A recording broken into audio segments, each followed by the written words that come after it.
Salut tout le monde, c'est Sneakit. Comme le titre vous le laisse présupposer, j'ai acheté des mangas à cause de vous. Plus précisément, suite aux réactions nombreuses que j'ai eues dans ma vidéo Mangatech de A à Z, j'ai pu, avec plaisir, découvrir nombre de vos listes. Et force est de constater qu'il y avait beaucoup de séries que je ne connaissais pas. Beaucoup aussi qui m'ont fait le plaisir de voir, parce que c'est pas des séries qu'on voit tous les jours. Donc ça m'a fait rudement plaisir. Mais dans les séries que je ne connais pas, je me suis dit, il y a quand même théoriquement des séries de qualité, puisque c'est les séries que vous avez choisies parmi la multitude de séries que vous possédez pour boucher le trou de la lettre. Évidemment, je me doute bien que pour des lettres compliquées, c'est peut-être plus du par dépit que du choix numéro 1. Il n'empêche que ça m'a quand même donné envie d'aller jeter un petit coup d'œil. Donc j'ai pris mon temps, j'ai pris mes petites notes, j'ai été vérifier les séries et j'en ai acheté un bon petit paquet que j'ai lu. Enfin pas tout, il manque un tout petit bout. Et c'est de ça que je vais vous parler aujourd'hui. Comme ça, si c'est vous qui avez proposé la série, ben vous vous reconnaîtrez. Notez que j'ai pas pensé à noter les pseudos, c'est peut-être un tort. Mais voilà, en tout cas, ben vous reconnaîtrez les séries que vous avez proposées, je vous fais confiance là-dessus. Et pourquoi pas, justement, les mettre en avant pour que d'autres puissent à leur tour faire ces belles découvertes. On va commencer par contre par des mentions honorables. C'est-à-dire c'est des séries que je n'ai pas pu lire ou me procurer. Hop, je prends mon petit copion. La première série, c'était Babysitter. Un petit shoujo qui avait l'air fort sympathique. Le souci, c'est qu'on est déjà à 25 tomes et que la série est toujours en cours au Japon. Alors, je me suis dit, ça c'est un peu trop long quand même, je vais passer mon tour. La deuxième série qui m'avait fait beaucoup de l'œil, c'était Wolfsmund. Je ne sais pas si je le prononce exactement. C'est une série médiévale, historique, qui avait l'air vachement pas mal. Le problème, c'est qu'il y a 8 volumes, jusque-là ça va, mais ça fait partie des séries qui sont arrêtées. Je pense que c'est chez Kiun, si on ne dit pas de bêtises. Et ben, l'intégrale, on est autour de 100 balles. Déjà, ça pique. Hein, bon, surtout sur une série comme ça.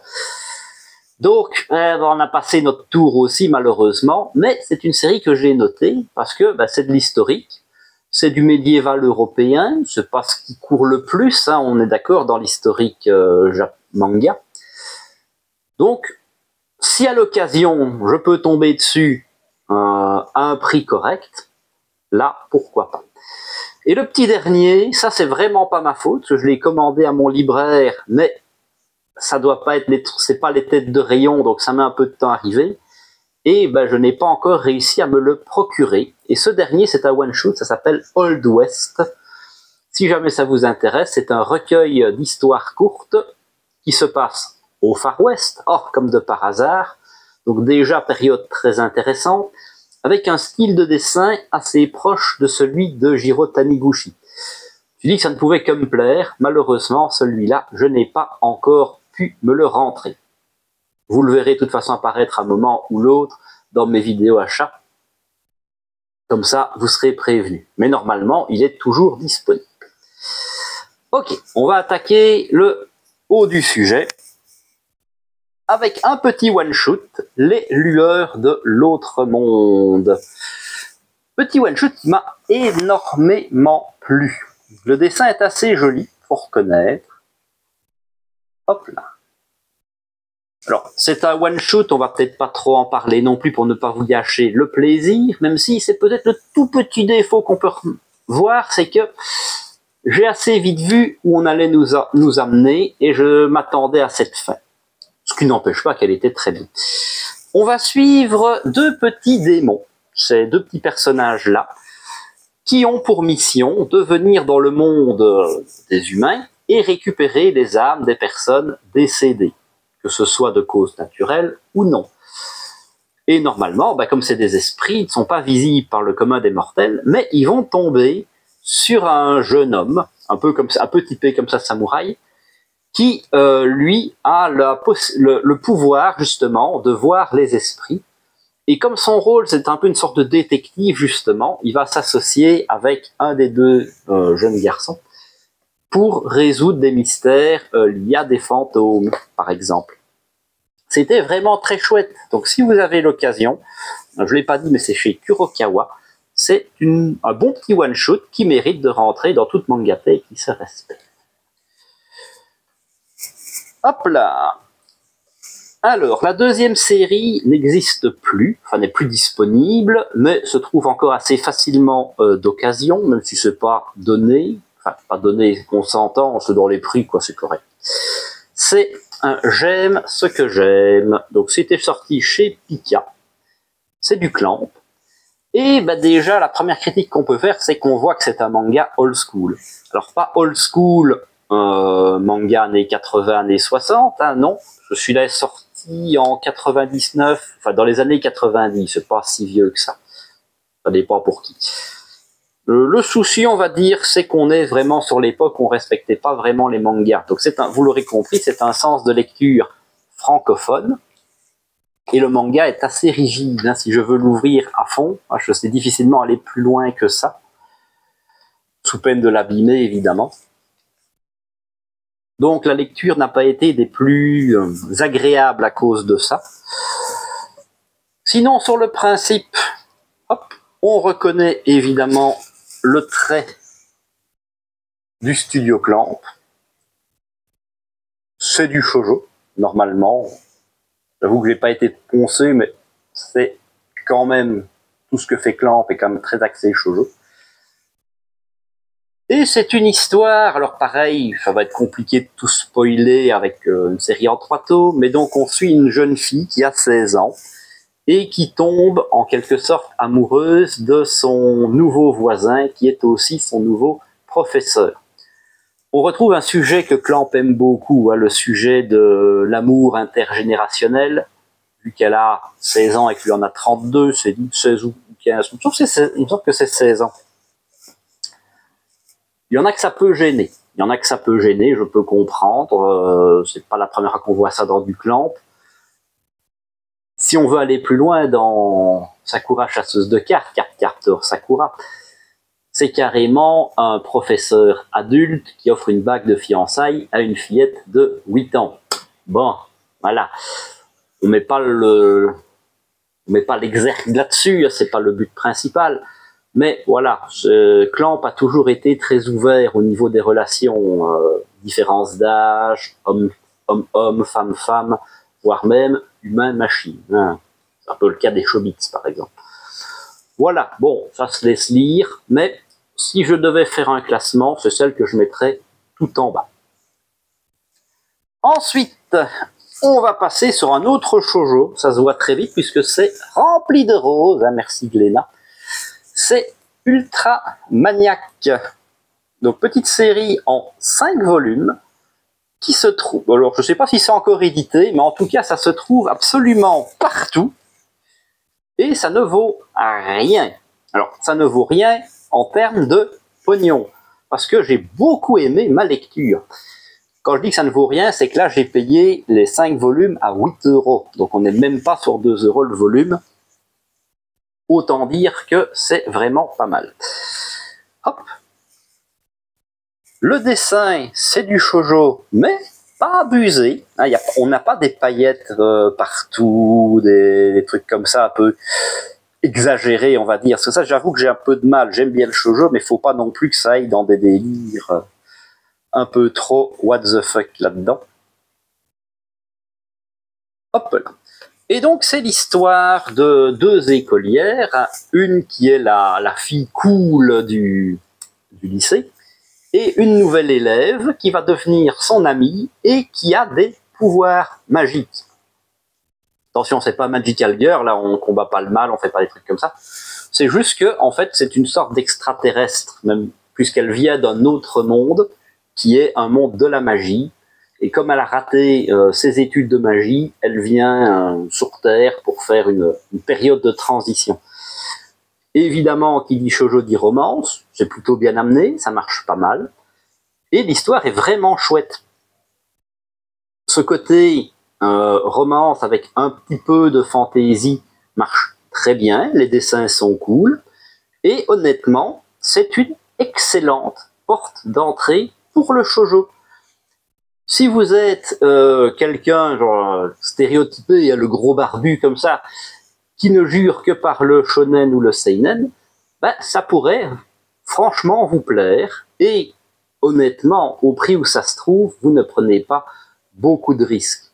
Au pire, ça vous fera découvrir des choses. Au mieux, ça vous donnera l'envie d'aller plus loin dans le shoujo. Donc, franchement, excellente lecture. Je recommande. Hop là. On va passer sur des volumes un peu plus grands avec pour Senpai en 2 volumes de Fumio Kuno. Au final, c'était ma première lecture de cette autrice. Notez que j'en ai quand même rentré, puisque j'ai Dans un recoin de ce monde, que je n'ai pas encore lu. Mais voilà. Hop. On est sur un trait plutôt sympathique, qui correspond pas mal à l'autrice, ça c'est vraiment son genre, donc ça c'est un point positif, c'est-à-dire que quand on voit ses œuvres, on sait que c'est elle, et que c'est pas spécialement quelqu'un d'autre. Mais c'est pas un trait qui va m'exciter plus que ça. C'est correct, mais sans plus. Je pense que si on achète ça, c'est pas vraiment pour le dessin. N'hésitez pas à me défoncer dans les commentaires si vous n'êtes pas d'accord. C'est pour ça, c'est toujours bien, on en discute. Donc c'est en 2 volumes, et qu'est-ce que ça raconte? Donc c'est l'histoire de ce vieil homme qui s'appelle Sanpei. Attention, on va pas confondre avec Senpai, c'est pas pareil. Qui est veuf. Et il va aller habiter dans sa famille, donc chez son fils, mais pour ne pas rester un vieil inactif, en fouillant dans les tiroirs les affaires de sa femme, il va trouver un guide que sa femme lui a fait, qui s'intitule justement pour Senpai, et qui va lui permettre d'apprendre tout ce qu'il n'a jamais appris à faire. C'est-à-dire qu'il va apprendre à faire le ménage, à faire la cuisine, à s'occuper de sa petite fille. C'est plutôt pas mal. Ça se laisse bien lire, c'est sympathique. J'ai envie de dire, le pitch de base me laissait penser à quelque chose d'un peu plus tristounet, d'un peu plus axé sur l'émotion. Bon, en tout cas, si c'est le cas, c'est raté. Moi, ça m'a pas procuré des émotions avec la petite larme à l'œil et tout ça. C'est juste c'est de la tranche de vie. C'est de la tranche de vie qui marche pas mal, et centré donc sur une personne âgée, ce qui est plutôt original et sympathique. Donc c'était une bonne lecture, j'ai plutôt apprécié, et pareil, ça m'a permis en fait de vraiment rentrer dans l'univers de l'autrice, ce qui me dit que je devrais peut-être me procurer Le Pays des Cerisiers. A priori, celui-là est par contre là la larme à l'œil à lui. Hop là. Ensuite, La Grande Traversée. Donc ça, c'est chez le Lézard Noir. C'est un beau petit pavé. Avec grand plaisir, j'ai retrouvé le dessin de cette autrice, qui est aussi l'autrice d'une série que j'aime vraiment beaucoup, qui s'appelle Le Rakugo à la vie, à la mort. Façon beaucoup plus josei de voir le Rakugo, alors que Akane Banashi, beaucoup plus récent, est axé seinen. Hop là.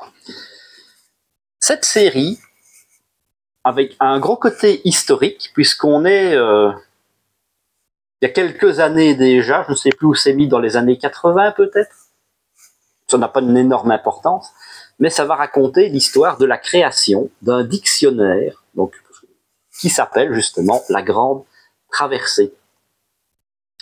Donc ça mêle du tranche de vie, ça mène de l'historique, et puis on va découvrir un milieu dont on n'est pas vraiment commun.